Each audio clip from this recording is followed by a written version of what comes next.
This short film is about Masonic banners in Buckinghamshire. We'll look at the history of banners, a glimpse into the province of Buckinghamshire, and answer those questions about why we're making a book at all. So what is a banner? According to Heraldry by Boutel, a good source for things relating to banners and flags and pennants, it's a square or oblong armorial flag hung by one of its sides. Well, that's fine as a starting point, but when we reflect on banners in Buckinghamshire, they're slightly different. So let's generalise so that we understand. A banner has loops of cloth across the top. It hangs vertically from a horizontal crossbar. You can see from the photograph there are examples of flags, pennants, and right in the centre is a banner. When we think of banners from history, we might be reminded of things like the Battle of the Banners from the Orange Order in Northern Ireland, or possibly from the suffragette movement, or even indeed mine workers and colliery workers, and indeed brass bands, all of whom had banners to differentiate themselves, to celebrate their message, and to act as a rally point. Banners actually go back much further into history, and quite often we find that they have some military as well as historic significance.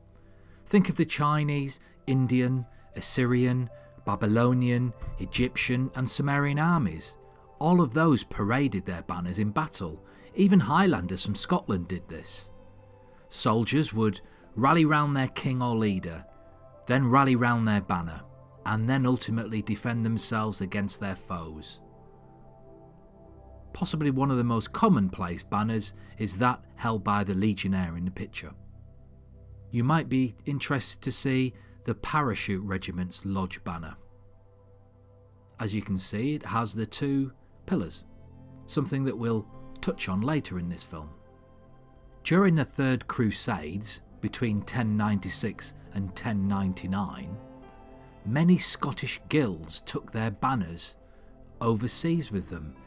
In the illustration that you can see, which comes from the British Museum, you can see many banners and men and materials being loaded onto a ship, ready to set sail.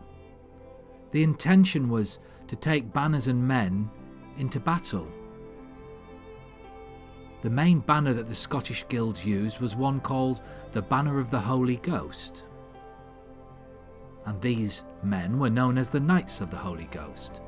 Their intention had been to place on the walls of Jerusalem the banners, emblazoned with the motto, "In thy good pleasure built thou the walls of Jerusalem." Now, let's move forward in time. We're still in Scotland, and we're still with the guilds. Let's look at the blue blanket. This dates back to 1482. The original banner was 10 foot by 6 foot. It was quite a thing. You might notice in the top right hand corner is the saltire. Many believe this to be a Scottish symbol when, in actual fact, it's a Roman symbol, and it's found as early as the 4th century on their coinage. Now these blue blankets, as they were known, were taken into battle, and one Scottish guild, the Hammermen of Edinburgh, were well renowned for being carers and keepers of these blue blankets. It's said even to this day that there are lodges and guilds in Scotland that hold examples of the blue banner. Now let's travel south. You're in Yorkshire. It's 1536. Imagine the scene. Henry VIII and his men are breaking up Catholicism and dissolving the monasteries. There's pillaging, there's burning, and there's discontent. Robert Aske, a lawyer cum leader, shown in the picture, rallied men from what was said to be the shires of Yorkshire for the most serious of all Tudor rebellions. He was supported by the monks, who brought with them banners, and as they walked into towns and villages to gather support, they would raise their banners, and these banners would act as emblems. Again, a rally point, a way in which people would recognise who they were and what they were there for. It was an act of defence, an act of defiance. Sadly, it would ultimately fail. Robert Aske would be executed in London. So now let's delve into Masonic banners in particular. The earliest known Masonic banner is that of the York Lodge. It was presented to Grand Lodge in 1776. As you can see by the image on screen, it's not exactly a banner, and that's because all that remains is a reproduction on premium heavy stock paper. The original is lost. What we do know is that there seems to have been an adoption of banners in craft lodges, following the general principles of arms and heraldry of the nobility of medieval guilds.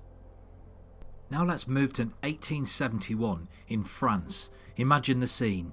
You're in Paris. The city is surrounded by Adolphe Thiers, leader of the counter-revolutionary Versailles army. The city's been pounded by cannon and mortar. You're a Mason. You're one of 55 lodges of 10,000 brethren, all dressed in full regalia. You're marching through the city. You're going to meet the Paris Commune. Your leader addresses the Paris Commune and asks for the opportunity to address those people who seek to bring down the walls of the city and invade and bring about an end to this revolution. The leaders of the revolution say, fine, address the people and then go and address the army. You have our permission. So the Masons do indeed walk through the city. They walk past the Champs-Élysées, past the Arc de Triomphe. They send a balloon into the air and drop leaflets of their manifesto.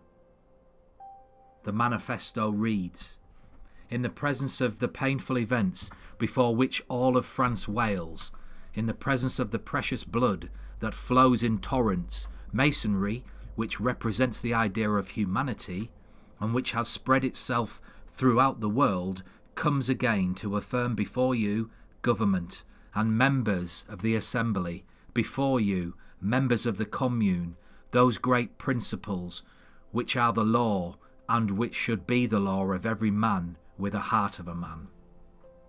Liberty, equality, fraternity, solidarity. Masonry preaches peace among men, and in the name of humanity proclaims the inviolability of human life. Masonry curses all wars. It wails over civil wars. It has the duty and the right to come among you and say, in the name of humanity, in the name of fraternity, in the name of the devastated fatherland, stop the spilling of blood. We ask this of you. We beg you to hear our appeal. We don't come to you to dictate a program, for we rely upon your wisdom. We simply say to you, stop the spilling of precious blood that flows on both sides, and lay down the basis for a definitive peace that will be the dawn of a new future. And this is what we energetically ask of you. And if our voice isn't going to be listened to, we tell you that humanity and the fatherland demand and impose it. They then took their banners and placed them on the ramparts surrounding the city. The leader of the counter-revolution army of Versailles, Adolphe Thiers, sent a deputation to speak to the Masons, to ask why they put their banners on the ramparts. When they explained, the deputation returned to the leader, and with regret, it was ultimately rejected. The cannons were unleashed again, the walls fell, the revolution ended, and many Masons lost their lives. Now this is a melancholy tale, but it does speak volumes, one, of the brotherly love that Masonry offers, and two, the willingness to sacrifice oneself for a greater good. Meanwhile, on the other side of the Atlantic, happening at the same time, was the phenomenon of the North American sideshow banner. So imagine that you're in a city in the Midwest or a town. Travelling sideshows would come, it would be a circus, and it would be spectacles and things of interest. The banners would be brought to towns to demonstrate the delights that would behold once the travelling circus or those sideshows arrived. Imagine, wouldn't you wish to go and see the Midget Prince, Hans, or Zoma the Sadist? Maybe the Frog Boy, 36 inches, tall and alive. He never walks, he hops like a frog. Or possibly the Daughter of Undetermined Sex. And my own favourite, the Rock and Roll Burro. Cookie, he's alive and he has rocking chair feet. If ever you were going to ride the goat, surely you'd want to practice on Cookie first. So when we started taking photographs of the banners, it became quite apparent that it was quite a mission really. They were in different states of repair. They were hung up, they were laid down. We found them tucked away in cupboards and boxes, and some of them actually needed running repairs because of their different ages. You know, imagine there's a range of over 100 years, and it was quite a challenge. Some of them, by virtue of their location, meant that the photography had to be handheld. Other times we were able to use a tripod. We were very fortunate to have the expertise of Brother David Thrower, an expert with over 20 years of professional photography, and his eye for detail ensured that each and every single banner was captured in glorious details. The challenges we had were lighting. Imagine some of the lodge rooms are very dark, some of the banners are very worn. One of the biggest ones that we hadn't anticipated in terms of a challenge was wind. Because we were trying to capture these images in low light, it meant a long exposure, which meant that the banners had to be absolutely still. Now, it was only when you wanted that stillness that you could actually see the banners waving, so we would have to hold them until the very last second, and then when Dave pressed the shutter, we'd step away from the banner and keep our fingers crossed that they wouldn't flap too much and indeed blur.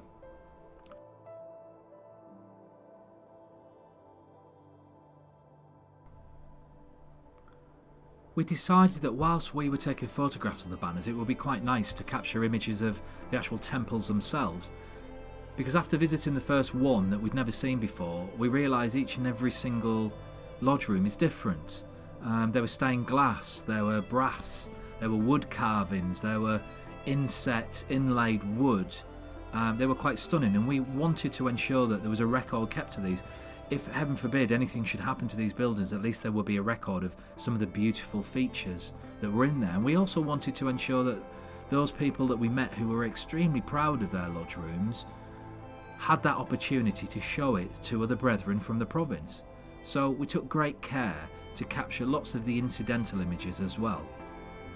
This is Linslade that's on screen at the minute.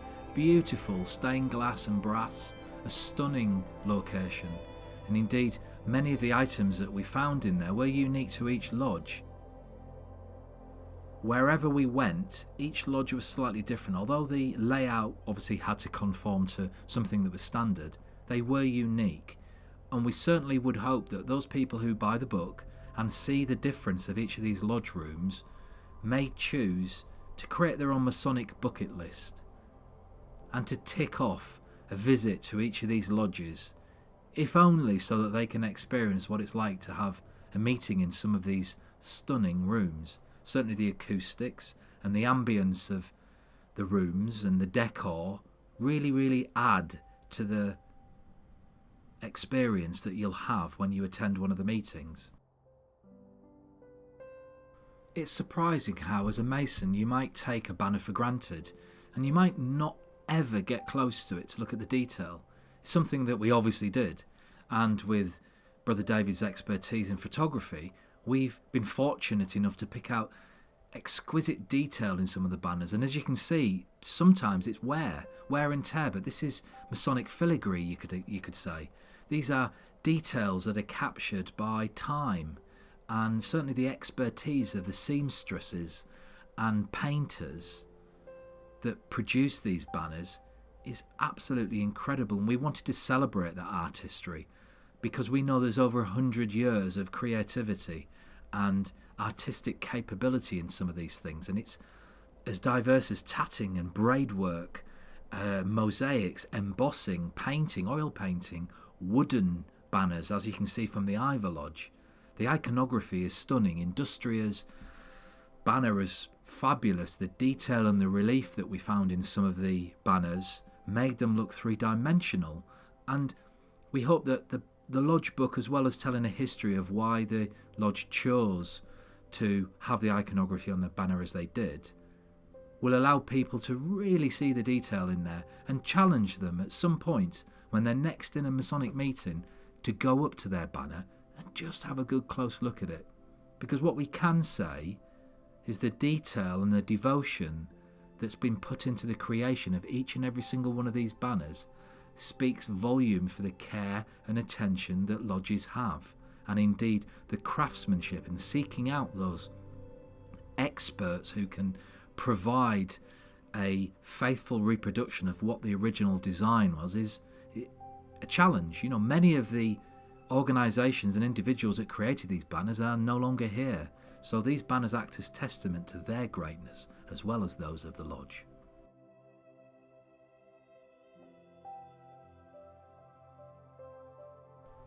So there are some most obvious types of banners, and we tried to categorise them just for interest really. We found that of the 119 banners that we took photographs of, over 70 of them were needlepoint and less than 30 were actually brushstroke. There were some that were mixed medium, but certainly needlepoint was the most popular medium that was used for making banners. And in terms of popularity of design, where we expected the heraldic shield to take first place, it didn't. It came in third place. The swan, that's synonymous with Buckinghamshire as a county, came in second place. There were 26 lodges that chose to have that on their banner, but coming in first place were buildings and villages, things that were specific and symbolic to the area. It might be a church, it could be a forest, it could be a hill, it could be a building within a town or area, or indeed a bridge or an industrial object, but it was something that was very specific and very natural. That came in first place. And in terms of the secondary images that we found that embellished the banners, obviously the square and compasses came in top, followed closely by pillars, and then 38 banners actually had mottos on them as well. When it comes to taking photographs of banners and doing the research, you do need to be a bit of a historian, and you need to pick out interesting things, because the book ought to be an interesting read. And one thing that we observed were the pillars that appeared on many banners. 41 of the 119 banners that we photographed actually had pillars on their banners, and 31 of those had the celestial body, which is the stars if you like, and the moon, on the right hand side. Well, there's nothing so unusual about that, you might say. Well, what was interesting, however, was that there were 4 that had the terrestrial body on the right hand side. Why did they have it on the opposite side? We don't know. It could have been a mistake. There could have been a very real reason. We may never know, but we'll certainly seek to find that answer to that question. We found that 3 of the 119 banners didn't have a top at all on their banner, and interestingly, Orion Lodge, one of my personal favourites, not least because it's the only banner in Buckinghamshire that doesn't have its lodge number on the banner, but also because it has a marauding drunken soldier on it, and finally the only banner that's decided to have its own unique interpretation of what a square and compasses should look like, incorporating something that may be a stag's head or an article of clothing, but because it just doesn't feature anything on the top of the pillars. There are 3 banners, Sayre Green, the province of Buckinghamshire's Sunnymead Lodge, and Longville Lodge, that chose to have 3 pillars on there. Now there is a reason for that, and any Mason who's had his certificate will be able to answer that question for you. Finally, there were some lodges that just decided to throw the book out the window. Misbourne Lodge, they decided to have a sun instead of the earth. Pegasus and Penn and Tyler's Green decided that they would have Saturn instead of the moon and stars. And most interestingly of all, the Observatory Lodge in Slough decided that they weren't going to have a moon and stars at all, they were just going to have 2 earths. As we journeyed through the province, taking photographs of banners, there were some that caught our attention, and we'd like to honour them with a series of awards. Now, although we're singling certain lodges out, that doesn't discount any other lodge banner as being anything lesser, but these are just some ones of interest. So first, our award for the most weathered banner that has to go to Watling Street, as we experienced when we brought it down from the rafters and hung it on a crossbar ready to be photographed. It literally fell apart in our hands. We understand the lodge are trying to have it repaired, and we wish them well with it. We love that banner, and because of its frailness, we feel it deserves an award. The next category is the most unique banner, and this goes to Amersham Lodge, and the reason for that is their banner is effectively a piece of blue leather that's been affixed to a hard piece of wood, and that leather's been embossed. It's been gold foiled, silver foiled, and it's been printed and painted. It's exquisite.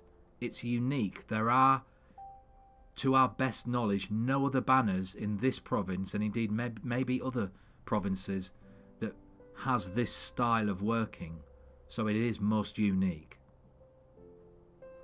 Our next category is peas in a pod, and this goes to both Eton Lodge and Temple Manor Lodge. And the reason why we chose these is evident in the picture. As you can see, Temple Manor Lodge is the daughter lodge of Eton Lodge. You can see that by the numbers.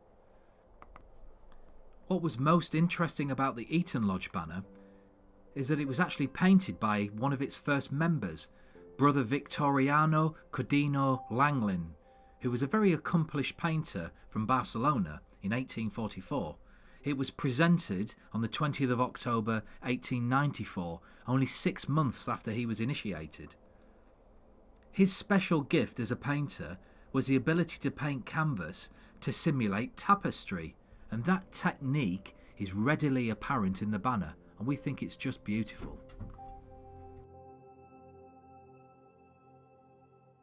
Our next category is Banner from Another Mother Award, and this goes to Cliveden Lodge. Cliveden Lodge number 7944 was consecrated at Freemasonry Hall on May the 29th in 1964. The founders lived in Slough and the Burnham areas. Their names are recorded on the Cliveden Lodge banner. Viscount William or Bill III Astor was one of the petitioners. Cliveden House had been his family seat for many years. He agreed to the founders' request to use Astor's name and the coat of arms in the lodge crest. What was most interesting is actually what's on there, and that's the reason why they've won the title of Banner from Another Mother. What could have possibly led this particular lodge to want to put a fur trapper and a red Indian onto their banner, as well as indeed a silver eagle? The reason being was that the arms of the Viscountcy were based on William Waldorf Astor's grandfather, who made the family fortune through Manhattan property. The family weren't easily able to settle in America and did return home to Buckinghamshire, and indeed brought back with them memories of those times, and that's the reason why it appears on the banner. There are other interesting stories associated with this particular lodge, and more will be revealed in the book. As well as those that we've individually picked out, we thought it might be quite nice to have some worthy mentions, and these are banners that we felt were exquisite in their detail and really demonstrated some area of expertise and beauty. So St Martin's Lodge, if you ever have the opportunity to look at their banner, it's one of the most heavily reliefed banners that we've come across, and it's a beautiful image of a fair maiden offering something to a prince on a horse. Just beautiful.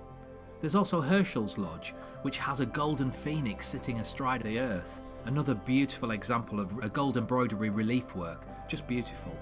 There's Industrial Lodge. We like this because it looked like a Pink Floyd album cover, or maybe something from a Frankie Goes to Hollywood album from the 1980s. Beautiful iconography and very well produced. And of course Concordia Lodge is a great example of heraldry. As we said, we expected to see more heraldry. We thought it would be the most popular of all styles, but it isn't. Yet this is fabulous. It has everything you'd expect. The lion, the unicorn. Sitting atop is the Swan of Buckinghamshire. It's beautifully painted, slightly worn, but all the better for it. A fantastic example. Our next category is the Banner for Hard Knocks, and that award goes to the Scientific Lodge number 840. We were really taken by this lodge, and indeed we met many of the brethren, great people.